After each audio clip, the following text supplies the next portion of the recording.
अस्सलाम वालेकुम, कैसे हैं आप सब। उम्मीद है कि सब ठीक ठाक होंगे और रमज़ान की रहमतें और बरकतें एंजॉय कर रहे होंगे। आहिस्ता आहिस्ता रमज़ान का पहला अशरा ख़त्म हो रहा है।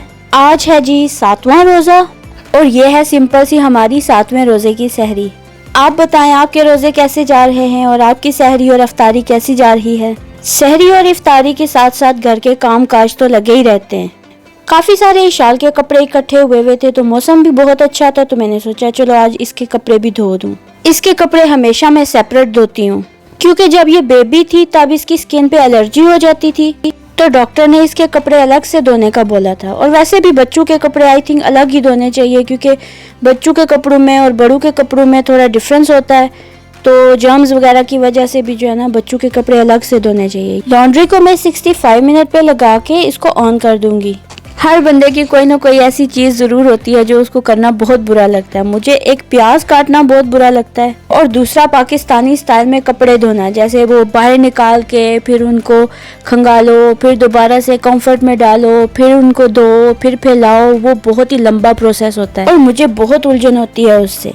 इसके साथ ही साथ मैंने सफाई भी कर दी है रूम्स की और इशाल को ब्रेकफास्ट करवा के इसके कपड़े भी चेंज कर दिए हैं। ये ज्यादातर पजामाज पसंद करती है घर में, तो इस वजह से मैं इसको इन्हीं कंफर्टेबल कपड़ों में ही रखती हूँ, या फिर मैं इसको पाकिस्तानी कपड़े ज्यादा पहनाती हूँ। इसके दादा अब्बू ने भी पाकिस्तान से भेजे थे और अभी जब मेरी अम्मा पाकिस्तान से आई हैं तो वो भी लेके आई थी, तो काफी सारे हो गए हैं अब इसके पास। आज सहरी टाइम मुझे इतनी सख्त नींद आ रही थी तो मैंने सहरी टाइम बर्तन नहीं धोए, तो मैंने सोचा अभी धो दूं। बंदे बेशक आप 2 हूँ, 3 हूँ, 4 हूँ, 5 हूँ, लेकिन बर्तन फिर भी ढेर लग जाता है। पता नहीं कहाँ से आ जाते हैं इतने ज्यादा बर्तन। एनीवेज, अगर आप मेरे चैनल पर नए हैं तो मेरे चैनल को सब्सक्राइब करें, मेरी वीडियो को लाइक करें और मेरी वीडियो को शेयर करें और कोई प्यारा सा कमेंट भी कर दें और बताएं कि आप मुझे कहाँ से देख रहे हैं और आपको मेरी वीडियोस कैसी लगती हैं। मैं सोच रही हूँ कि किसी दिन मैं एक व्लॉग अपनी लोकल जुबान में करूँगी, यानी पोठोहारी जुबान, पहाड़ी जुबान में। तो मुझे कमेंट करके बताएं कि मुझे करना चाहिए या नहीं करना चाहिए, और ये भी कि आप में से कितने लोग हैं जिनको पोठोहारी समझ आती है। हमारी जुबान बहुत ही मीठी जुबान है, कुछ लोगों को समझ आती है, लेकिन शायद कुछ लोगों को जो उर्दू स्पीकिंग है उनको समझ ना आए, लेकिन फिर भी मैं कोशिश करूँगी कि मैं उसको प्रॉपर एक्सप्लेन करूँ। काम शाम तो सारे ख़त्म हो गए हैं और मैं हो गई हूँ रेडी, और अब इशाल की बारी है, इसको रेडी करने लगी हूँ। इसको बाद में इसलिए रेडी करती हूँ क्योंकि अगर इसको पहले रेडी कर दूँ तो ये सारे कपड़े खराब कर देती है, इसलिए अगर कहीं पे निकलना हो तो मैं पहले खुद रेडी होती हूँ, निकलते हुए इसको रेडी कर लेती हूँ। जल्दी जल्दी में इशाल को रेडी किया, इसके हेयर स्टाइल बनाया, फिर मुझे याद आया कि इसके नेल्स भी बड़े हुए हैं, वो भी काट लूं क्योंकि 2-3 दिनों से ये इतने ज्यादा नेल्स मार रही थी। इसके नेल्स में कभी भी बढ़ने नहीं देती, हर वीक काटती हूँ, लेकिन इस दफा शायद 2-3 दिन ऊपर हो गए थे या क्या, तो बहुत ज्यादा इसको उलझन हो रही। तो निकलते निकलते इसके पहले मैंने नेल्स काटे। Are you ready? Are you ready?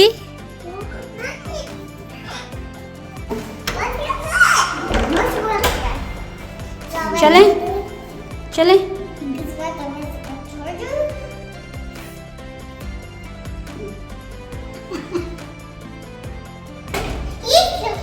Open the door.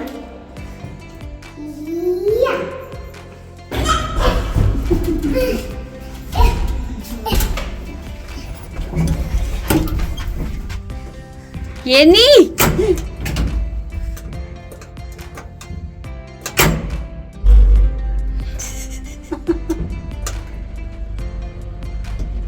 ओ रुको आप।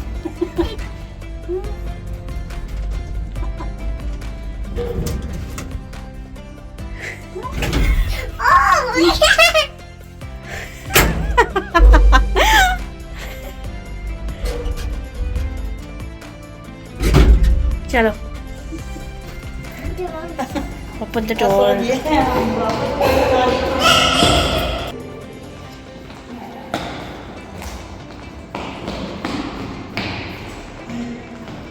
मेरी अम्मा जब पाकिस्तान से आई थी ना तो वो अपनी राइट साइड वाली आंख का लेज़र करवा के आई थी, तो अभी उन्हें बहुत ज़्यादा पेन हो रहा था और जो उनकी दूसरी साइड की आंख है उसमें भी बहुत ज़्यादा पेन हो रहा था क्योंकि जब कुरान पाक पढ़ती हैं तो उनको बहुत दर्द होता था और आंख में से पानी भी निकलता था, तो हमने सोचा उनका चेकअप करवा लें। Olha, que linda, você não linda? Obrigada. Hala bundiya. तो भाई शना इधर इधर पहले डैडी के पास चलो, डैडी के यहाँ पास पे जुबान का बहुत मसला हो जाता है कभी कभी, आज- तो इस वजह से हस्बैंड को आज- साथ लेके हैंड- जाना पड़ता है हर हैंड- जगह पे।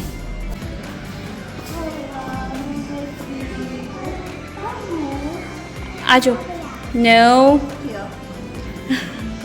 हैंड ओके दा chupa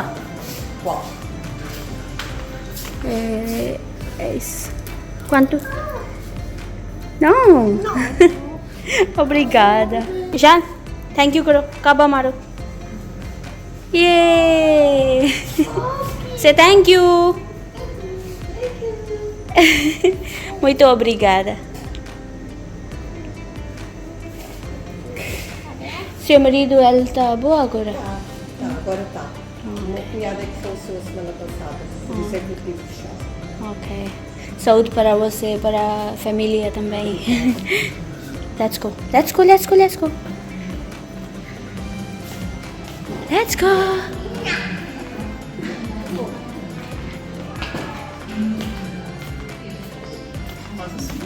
अस्सलाम वालेकुम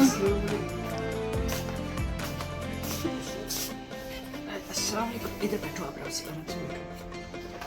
लेट्स गो नहीं जाना चलो फिर ओपन ओपन करके दो चलो बैठो अब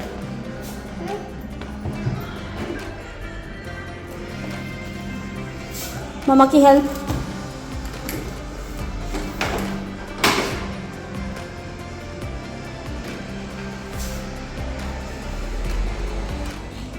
माशाल्लाह आजकल के बच्चे इतने क्लेवर हैं, इनको सब पता होता है कि कहाँ पे कॉइन डालना है, कौन सा बटन दबाना है तो झूला चलेगा।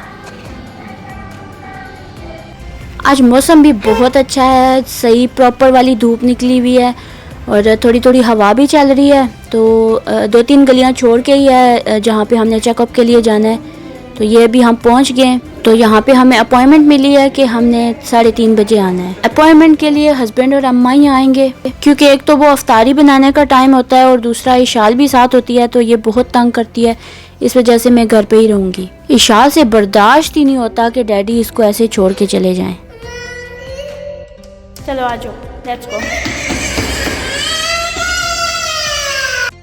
घर आके इसने वापस शोर मचाया कि मुझे वही पजामाज पहनाओ।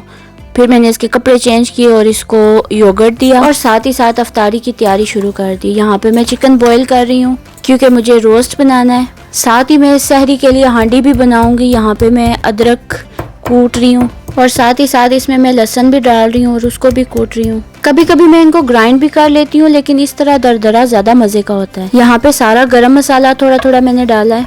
इसको बस 1 मिनट के लिए ऑयल में मैं पकाऊंगी और साथ ही मैंने प्याज डाल दिया है। प्याज को मैं लाइट ब्राउन होने तक पकाऊंगी और इसमें फिर मैं लहसुन अदरक डाल दूंगी। लहसुन अदरक को भी मैं 1 से 2 मिनट तक पकाऊंगी और फिर उसमें मैं टमाटर और 2 मिर्चें डाल दूंगी। आज मैं सालन में चिकन की कलेजी बना रही हूँ। इसमें अभी मैं थोड़ा सा पानी डालूंगी ताकि टमाटर गल जाएं, क्योंकि वो फ्रोज़न है ना, तो इसमें पानी डालने से वो जल्दी फिर अलग हो जाते हैं। थोड़ी सी लाल मिर्च डाली है और साथ ही नमक भी डाल दिया है हस्बे ज़रूरत। आप अपनी मर्ज़ी से डाल सकते हैं जितना आपको अंदाज़ा हो। इसमें थोड़ा सा पानी डालूंगी ताकि ये सारी चीज़ें अच्छे से पक जाएँ। 3 से 4 मिनट पकाने के बाद इसमें मैंने कलेजी ऐड कर दी है। चिकन की कलेजी बहुत ज़्यादा टाइम नहीं लेती, इसलिए ये जल्दी बन जाती है। देखिए माशाल्लाह से कितना प्यारा कलर आया है और कितने मज़े की लग रही है। मैं तकरीबन अपनी हर हांडी में कलौंजी ज़रूर डालती हूँ। मुझे बहुत पसंद है इसका टेस्ट और इसमें शिफा भी है, तो इसलिए मैं लाजमी डालती हूँ। थोड़ी देर इसको ढक के पकाने के बाद अब इसमें मैं धनिया डाल दूँगी और इसके साथ थोड़ा सा गरम मसाला, थोड़ा सा ज़ीरा पाउडर और थोड़ा सा धनिया पाउडर डाल के इसको ढक के रख दूँगी अब। और हमारी कलेजी तैयार है। ये जो मैंने आपको अपनी वीडियोस में दिखाती हूँ ना कि बाहर जो मैंने धनिया लगाया हुआ है और पुदीना लगाया हुआ है, ये वो वाला फ्रेश पुदीना है और धनिया है। माशाल्लाह देखिए कितना प्यारा और कितना फ्रेश है और सही प्रॉपर ग्रीन वाला, और खुशबू भी इतनी अच्छी है इसकी। और मुझे इतनी खुशी हो रही है क्योंकि मुझे गार्डनिंग का इतना शौक़ नहीं था, लेकिन यहाँ पे आके कभी कभी बस मुझे जोश आता है तो मैं कोई ना कोई चीज़ लगा लेती हूँ। तो माशाल्लाह अभी बहुत प्यारा धनिया निकला हुआ है और मैं बहुत दफ़ा इसको यूज़ भी कर चुकी हूँ। अभी हो गए 7:15 और मैं जो चीज़ें फ्राई करने वाली हैं उनकी तरफ आ जाती हूँ। तो मेरी अम्मा चिकन नहीं खाती तो उनके लिए मैं फ़िश बना रही हूँ और हमारे लिए ये चिकन है। इसको मैंने बॉईल करके वही मसाला लगा दिया जो मैंने लास्ट टाइम आपको चिकन वाला मसाला बताया था, वो वाला। आज बाहर से मैं काफ़ी धनिया और पुदीना लेके आई हूँ तो मेरा दिल कर रहा था कि मैं चटनी बनाऊँ और मशीन वाली चटनी खाने का दिल नहीं कर रहा था। मेरा दिल कर रहा था ऐसे दरदरी सी चटनी बनाऊँ, ये बहुत मज़े की होती है। तो इसमें मैंने एक मिर्च डाली है और थोड़ा सा धनिया डाला है, थोड़ा सा पुदीना डाला है और अब मैं इसमें योगर्ट डाल रही हूँ और इसको अच्छे से मिक्स करके तो नमक मैं एंड पे ऐड करूँगी। ऐसे आप भी बनाएं, बहुत मज़े की बनती है चटनी। नमक आप अपने अंदाजे के मुताबिक कम या ज़्यादा कर सकते हैं, ये आपकी अपनी मर्ज़ी पे डिपेंड करता है। तो चलें जी, हमारी ग्रीन चटनी तैयार है। देखिए माशाल्लाह कितना प्यारा कलर आया है। साथ ही साथ हमारे रोस्ट और फिश भी तैयार हो गई है। तो अभी मैं साथ ही इफ्तारी के लिए ड्रिंक भी बनाने लगी हूँ। मुझे एग्जैक्ट नाम नहीं पता इसका क्या है, लेकिन मैंने दूध में रूह अफ़ज़ा डाला है, ठंडा पानी डाला है और इसमें बर्फ़ डाली है और अभी मैं इसमें तुहमलंगा ऐड करूँगी। तो ये मेरे हस्बैंड को बहुत पसंद है, तो बहुत ही रिफ़्रेशिंग होता है। आप भी ज़रूर ट्राई करना, इफ्तारी में बहुत मज़े का लगता है।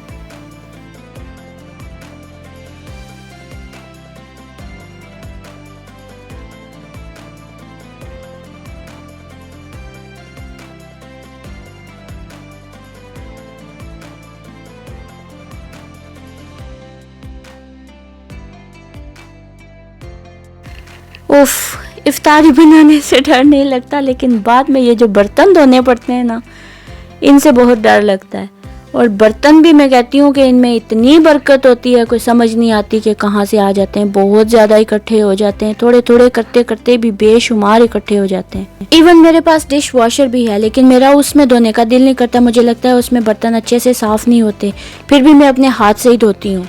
इसके साथ ही आज की वीडियो में बस इतना ही। अगर आपको मेरी वीडियो पसंद आई है तो मेरी वीडियो को लाइक करें, मेरी वीडियो को शेयर करें और कोई प्यारा सा कमेंट करें। और हाँ, चैनल सब्सक्राइब करना बिल्कुल ना भूलिएगा। मुझे दें इजाज़त, अल्लाह हाफिज़।